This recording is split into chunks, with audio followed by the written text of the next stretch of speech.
This is my rare sandcast Honda CB750, and today we're going to figure out the differences between the Honda CB750s, and at the end we're going to attempt to find the true value of my Honda CB750. So the Honda CB750 sandcast version is different in multiple different ways. Not only is the making of the engine different, but the pieces involved, so this includes the rolled rim front and back. The rim was kind of rolled over rather than a specific cut. And it also has an 11 screw clutch hub, which is very interesting and only specific to this one. So it's a pain to get gaskets because none of them fit. Speaking of gaskets, get this in the mail.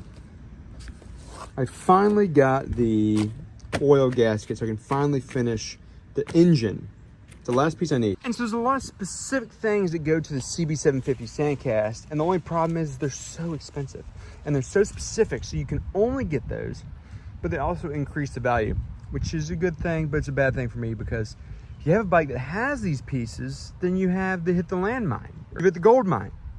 However, for me, it came with very few, so it means I had to buy them all. And there's the rare HM300 exhaust kit, and it is about $2,000-$3,000. Or the wrinkle tank. The tank specifically has wrinkles in the bottom where they made it very fast, and it's expensive. So these are all parts that are specific to the sandcast. And these stamps will be needed to make it a full restore.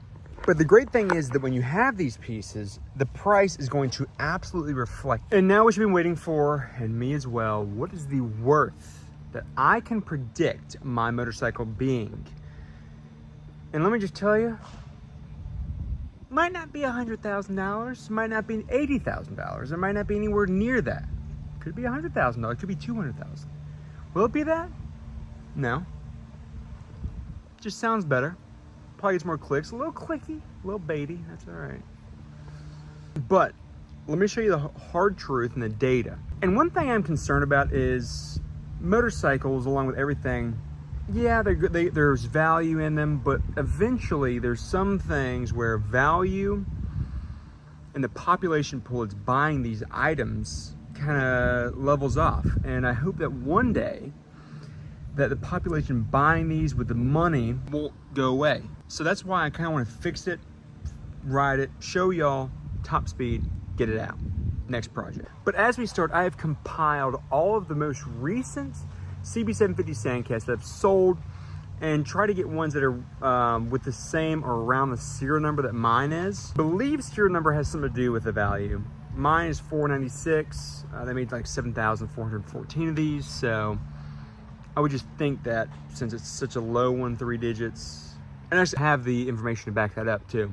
And in this, I have motorcycles going from around $32,000 all the way up to $49,000, and everywhere in between. I'm gonna go down and break them each by bit. So starting out with the cheapest Honda CB750 sandcast we got, it's a 1969, obviously, it's Honda CB750, serial number 571, sold not long ago for $36,000. That's the cheapest we got. Kind of similar to mine, just kind of dicey, but $36,000 is pretty stinking good. Considering I spent 8, probably spend another 5 more, probably 13 total.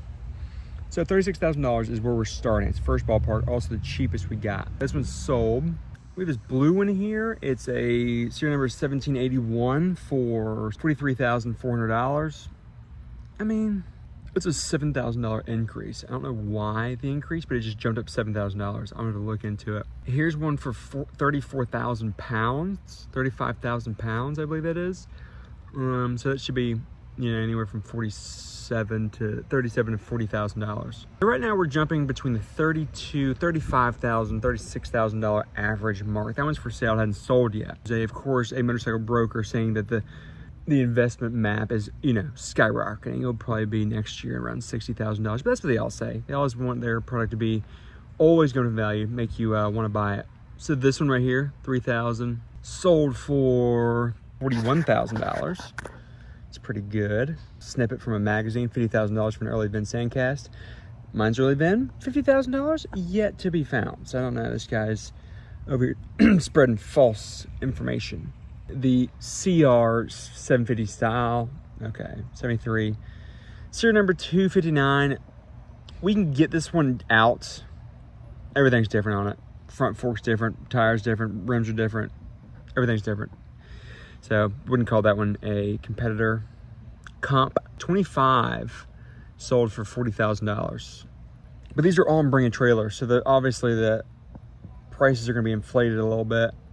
I'm gonna figure out a way to sell it too. Maybe eBay, Facebook, I don't know. I'll figure it out. And then finally we have VicWorld. VicWorld is if you don't know, VicWorld is the expert in restoring Honda CB750s. And it says here, VINs 4 to 5,000 range, $45,000, 1,000 to 1,700, 48,750,000, and 3-digit or lower. Give my man a call. You know, give my man a call. Obviously, it's $48,751 because he's not even wanting to put the price out there. So if I were to guess, my motorcycle will be, assuming I make it pristine, I'm gonna put it out there.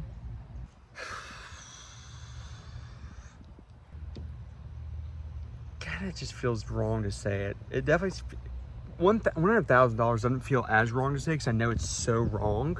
But actually putting a price to it, like $38,000, $39,000, just feels wrong. It won't sell for that. I'll give it away. I'll be nice. I'll go 38. I'll go $38,000. But I also love the idea of an auction. I love an auction. Put it for 1 penny. Let's see where it goes. Let me know what you think.